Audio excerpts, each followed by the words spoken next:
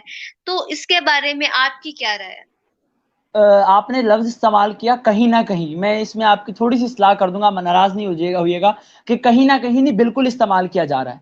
وہ کس طرح استعمال کیا جا رہا ہے؟ میرا سوال میرے اس سوال کا کوئی بھی ایک سیاسی بندہ جواب دے دے کہ آپ نے اپنی سیاسی جماعتیں بنائی، ان کی آپ نے بغل بچہ تنظیمیں، آپ نے اسٹوڈنٹ ونگ بنا دی. میرا ایک سوال ہے، بہت امپورٹنٹ سوال ہے، باقی 65% آبادی یوتھ کے اوپر ہے، میں اس کی بات نہیں کر رہا ہوں. آپ کے جتنے بچے آپ کی آرگنائزیشن کے اندر، آپ کی جو چھوٹی سی ایک طلبہ تنظیم جو آپ نے سیاسی طلبہ تنظیم بنا رکھی ہے، اس کے اندر آپ نے کتنے بچوں کو اسکالرشپ دلائی؟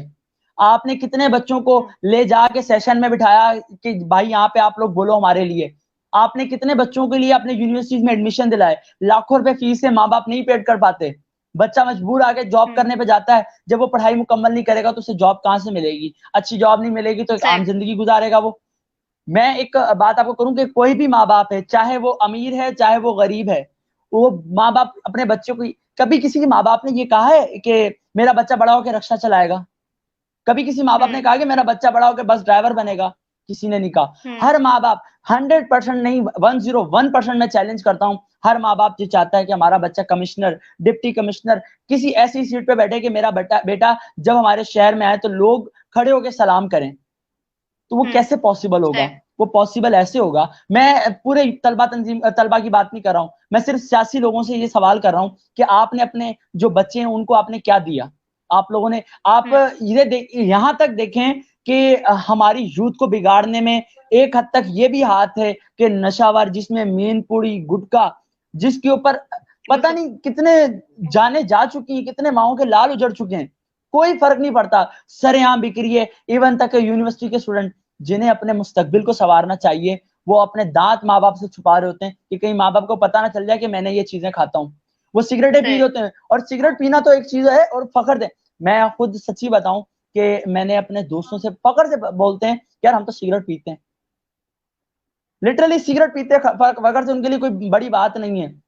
کبھی ایک بار میں یوتھ سے ایک سوال کرتا ہوں کہ ایک بار اپنے ماں باپ کے بارے میں سوچو سگریٹ پیتے ہوئے، کہ اگر تمہیں وہ دیکھ لیں یا تمہارے ماں باپ کو تمہیں کوئی دیکھ لے اور تمہارے ماں باپ کو جا کے بتائے کہ آپ کا بیٹا یہ کام کر رہا ہے، تو کیا بیتے گی آپ ان کے اوپر؟ کیا ان کے اوپر تاثرات ہوں گے؟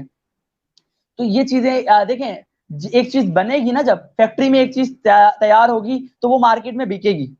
اس کو بند کرنا فیکٹری بند کرنے کا ہے. جب شراب بنے گی تو بکے گی بھی ضرور. آپ پہلے بند کروائیں بنانے والوں کو اندر کریں گے، بکنا بند ہو جائے گی. یونیورسٹی کے اسٹوڈنٹ ہمارے اس کے اندر آ چکے، صرف ایک ہتھیار سے نہیں ہمارے اسٹوڈنٹس کو بگاڑا جا رہا، پتہ نہیں کتنے پینترے ہمارے اسٹوڈنٹس کے اوپر ڈالے گئے. ہمارے اسٹوڈنٹس کو یہ کہہ کے ان لوگوں کو ہتھیار دے دیے کہ جاؤ یونیورسٹی کے اندر دنگے فسادات کرو، تو کرو جو کر سکتے ہو، ہم تمہارے ساتھ ہیں. ایک یونیورسٹی کے اندر 22,000 اسٹوڈنٹس پڑھتے ہیں، ایک بچے کی دوسرے بچے کے ساتھ ذاتیات کے، جو آپ نے ذاتیات اور فرقہ واریت کے اوپر بات کی نا، فرقہ واریت کے اوپر 2 بچوں کی لڑائی ہوئی تو 22,000 بچوں کا مستقبل خطرے میں آ گیا. 22,000 بچوں کی یونیورسٹی ایک دن کے لیے بند ہوگی. ایک ایک منٹ ہمارے لیے قیمتی ہے، میں یہ بات کروں گا، ایک ایک منٹ، ایک ایک لمحہ ہماری یوتھ کے لیے قیمتی ہے. تو میں تو اس بات میں کب سے میں یہ بات کرتا ہوں، میں نے کتنے سیشنز کیے، انٹرویوز دیے، میں ہمیشہ اسٹوڈنٹس کے اوپر میں اس لیے بات کرتا ہوں کہ ایک انسان ہے، اس کی جو بیک بون ہے وہ ریڑھ کی ہڈی جو ہوتی ہے ہماری، اگر اللہ نہ کرے کسی کی ریڑھ کی ہڈی ٹوٹ جائے تو ہم سیدھے سٹیبل کھڑے نہیں ہو سکتے. سوچیں ہمارے ملک کی ریڑھ کی ہڈی کو کتنی ٹانگیں ماری جا رہی ہیں، کتنے لوگ آ کے ہمارے ملک کی ریڑھ کی ہڈی کے اوپر چڑھ جاتے ہیں اور ہم فخر سے بول رہے ہوتے ہیں کہ ہم پاکستانی ہیں. تو بھائی پاکستان کے لیے کچھ کرو. آپ آگے مثالیں دیتے ہیں جاپان کی. میں نے آپ سے لاسٹ ٹائم آئی تھنک رمضانوں کے اندر سیشن کیا تھا، میں نے ایک بات کی تھی کہ 14 اگست کی جھنڈیاں بھی ہم اپنی نہیں بنا سکتے ہیں. ہم لوگ کورونا وائرس کے اوپر، ہم لوگ وہ قوم ہے، لمحہ فکری ہمارے لیے یہ ہے کہ جس چیز کی شارٹیج ہو جائے گی نا، فار ایگزامپل اگر ہمارے پاس عید آ جائے گی نا تو ہماری چھریوں کی جو ہے نا، بڑی عید آ گئی تو ہماری چھریاں مہنگی، چھوٹی عید تو چینی پتی مہنگی. اور اگر ہمارے پاس لمحہ فکرہ یہ ہے کہ اللہ نہ کرے جیسے کہ کورونا وائرس جیسی وبا آ گئی تھی تو ہمارے 10 روپے والا ماس 100 میں بکا, 100 والا 500 کا, اور 500 والا 2500 تک میں جا کے بکا. ہمارا لمحہ فکر یہ ہے کہ ہم آخر وقت میں بھی کما رہے ہوں گے, کفن بھی ہم لوگ مہنگے کر دیں گے آخر وقت میں. یہ میں جملہ بہت سخت استعمال کر رہا ہوں. تو یہ ہے کہ مہنگے کر کہاں دیں گے, مہنگے ہو گئے ہیں, ہو گئے. یہی تو بات ہے نا, یہ ایک بڑا مسئلہ ہے. اب تو قبروں کی بھی قیمتیں لگتی ہیں. بالکل ایسا ہی ہے.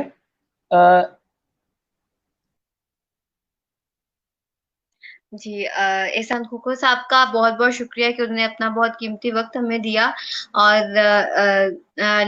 لشبہ میم کا جو کہ ایک صحافی بھی تھی اور شاعرہ بھی تھی, ان کا بہت بہت شکریہ. بے شک کم مارجن سے آئیں, لیکن ان سب کا بہت بہت شکریہ. انشاءاللہ تعالی آپ کی دعاؤں سے, آپ کی سپورٹ چاہیے, آپ کی دعائیں چاہیے. انشاءاللہ تعالی ہر سیٹرڈے, ہر سنڈے میں آپ کے ساتھ اسی پلیٹ فارم پہ لائیو آؤں گی. ہمیں احسان کھوکھو صاحب نے دوبارہ جوائن کیا. جی احسان بھائی, آپ اپنی بات کنٹینیو کیجیے گا. جی, قبرستان اور قبروں کی باتیں ہو رہی تھی تو میں اس میں ایک بات اور ایڈ کرنا چاہوں گا کہ ہمارا لمحہ فکریہ اس حد تک آ چکے ہیں ہم لوگ کہ اگر ہمارے کسی پڑوسی کو ہماری ضرورت ہے نا, تو ہم لوگ اپنا پیٹ بھر رہے ہوں گے تو ہم دوسروں کو نہیں دیں گے. میں آج سے کچھ دن پہلے میں اختلاف تو نہیں کرتا کسی سے, بہت سے لوگ کمنٹ کرتے ہیں, میں نے ایک پوسٹ لگائی تھی کہ پاکستان کے ہمدرد بنے. یہ بات میں اس لیے کر رہا ہوں کہ اس کے اوپر کچھ لوگوں نے نیگیٹو کمنٹ کیا کہ آپ پاکستان کے ہمدرد بنے, اپنی سیاسی جماعتوں کے پرچم کو اونچا کرنے کے بجائے اپنے ملک کے پرچم کو اونچا کریں, آپ اپنی ذاتوں کو چھوڑ دیں, آپ اپنی جو اس طرح کی ایک پوسٹ تھی تو اس پر بہت سے لوگوں نے نیگیٹو کمنٹس کیے. تو میں ان کو بھی ویسے تو میں نے جواب دیے ان کو, لیکن میں اس بات کو کلیئر کرنا چاہتا ہوں کہ یار پاکستان جو ہے نا ہماری کوئی ایسے ہمیں تحفے میں نہیں مل گیا, وہ لاکھوں لوگوں کی قربانیاں تھی ہمارے لیے. اگر آپ ایک لمحے کو سوچیں کہ آپ کی ماؤں بہنوں کی عزتیں نیلام ہو رہی ہوں صرف ایک ملک کے لیے, اگر آپ کی ماؤں بہنوں کی عزتیں نیلام ہو رہی ہوں, کیا گزری ہوگی ان بھائیوں پہ, کیا گزری ہوگی ان بیٹیوں پہ, کیا گزری ہوگی ان ماں باپ پہ جن کے چھوٹے نومولود بچوں کو سرعام قتل کر دیا گیا. سوچیں کتنی قربانیاں تھیں. وہ قائد اعظم محمد علی جناح جنہوں نے اپنی بیماری کو چھپا کے اس ملک کے لیے کام کیا کہ کہیں اگر میری بیماری اگر پتہ چل گئی تو لوگ کہیں یہ نہ حوصلہ ان کا پست نہ ہو جائے کہ قائد اعظم کے بعد کیا ہوگا. آخری وقت تک وہ اپنی بیماری سے لڑتے رہے, لیکن ملک پاکستان بنا کے گئے. تو بھائیوں, میری بہنوں, سب سے گزارش ہے اپنے ملک کو سنبھالیں. اور انٹرنیٹ والی آپ نے ایک بات کی تھی, اس میں بات ختم کروں گا کہ انٹرنیٹ 2 وے دیتا ہے, پازیٹیو وے, نیگیٹو وے. دل دماغ ہمارا ہے, ہمیں جس طرح ہم اس کو آپریٹ کریں گے, ہاتھوں کو جس طرح آپریٹ کریں گے اس طرح ہوگا. میں کہتا ہوں کہ آپ لوگ یوٹیوب پہ کام کریں, ارننگ ہے, فری لانسنگ کریں. کسی نہ کسی کے پاس کوئی تو اسکل ہوگی یار, کوئی ایک بندہ کوئی گرافک ڈیزائننگ کرتا ہوگا, کوئی ہوسٹ اچھا ہوگا, آپ انٹرویوز کلیکٹ کریں, آپ کو ایکسپیرینس بلڈ ہوگا.